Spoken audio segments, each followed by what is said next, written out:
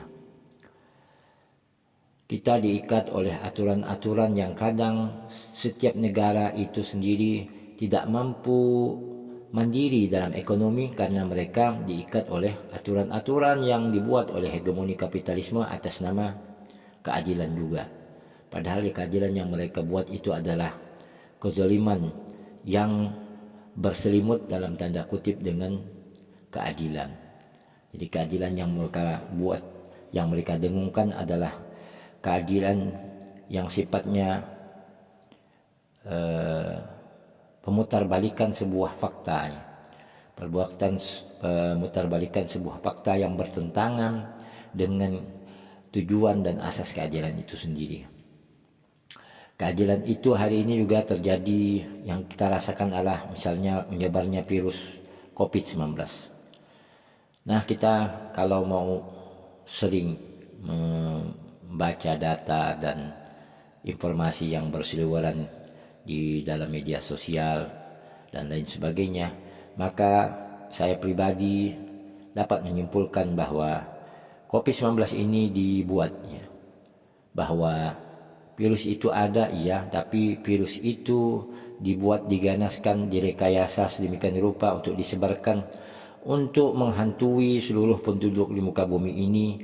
Ini adalah merupakan sebuah rekayasa yang dilakukan oleh kelompok-kelompok yang disebut Zionis itu sendiri. Mereka yang berada di belakang penyebaran COVID-19 itu sendiri, yang mereka rekayasa sedemikian rupa sehingga penduduk di dunia ini merasa ketakutannya. Dan itu semuanya bukan hoax, karena COVID-19 itu ada di antara kita dan kita hanya bisa berupaya sekuat tenaga mentaati apa yang dianjurkan oleh pemerintah, karena memang virus ini direkayasa sedemikian rupa untuk tetap menyebar di atas muka bumi sampai sebuah keinginan dari pihak globalis atau kapitalis atau Zionis puncaknya itu menghendaki sebuah hegemoni ekonomi politik. Dan kita berdoa semoga keinginan mereka untuk melakukan penguasaan terhadap sistem ekonomi dunia digagalkan oleh Allah Subhanahu wa taala yang disebabkan oleh kekompakan orang-orang yang punya hati nurani, baik pemerintahan, kemudian seluruh elemen kelompok resisten yang berupaya sekuat tenaga untuk berjibaku melawan hegemoni kapitalisme itu sendiri dalam berbagai bentuk yang ada di dunia sampai hari ini. Dan kita berdoa semoga kelompok-kelompok resisten atau kelompok muqawamah dan pemerintahan yang sadar secara zahir dan batin untuk melawan itu semua diberi kekuatan oleh Allah Subhanahu wa taala dan diberikan kemenangan, dan kita semua terhindar dari mara bahaya, dan dengan asbab berkah upaya kita bertakwa, semoga apa yang terjadi saat ini bisa kembali normal seperti semula dan kita tetap bisa melanjutkan kehidupan kita dengan cara-cara yang lebih berkemanusiaan dan berkeadilan. Nah, oleh sebab itu keadilan dalam konteks luas itu sendiri adalah lawan daripada kezaliman.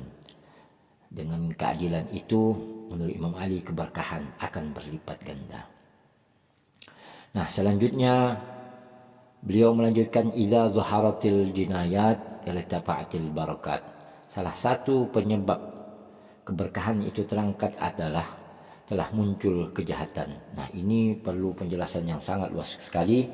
Akan tetapi jika kejahatan sudah mendominasi di atas muka bumi ini, mengalahkan para penegak keadilan, maka dampaknya pasti akan membuat manusia tertindas, teraniaya, dan seolah-olah tidak bisa keluar daripada keteraniayaan itu sendiri. Oleh sebab itu, kita selaku hamba Allah yang mempunyai iman, kemudian mempunyai kesadaran serta akal sehat, marilah kita berupaya untuk tidak melakukan kezaliman sekecil apapun, baik terhadap sesama manusia, sesama anak bangsa, dan sesama hamba Tuhan. Semoga dengan materi keberkahan ini yang secara singkat disampaikan di vlog ini, kita sama-sama sadar ya, bahwa kezaliman sekecil apapun itu pasti akan mengurangi keberkahan Allah di atas muka bumi ini. Wassallallahu ala sayyidina Muhammadin wa alihi tayyibin at-tahirin. Kurang lebihnya mohon maaf. Aqulu qawli hadza wa astaghfirullah li wa lakum wa lisairil mu'minina wal mu'minat fastaghfiruhu innahu wal ghafurur rahim. Assalamualaikum warahmatullahi taala wabarakatuh.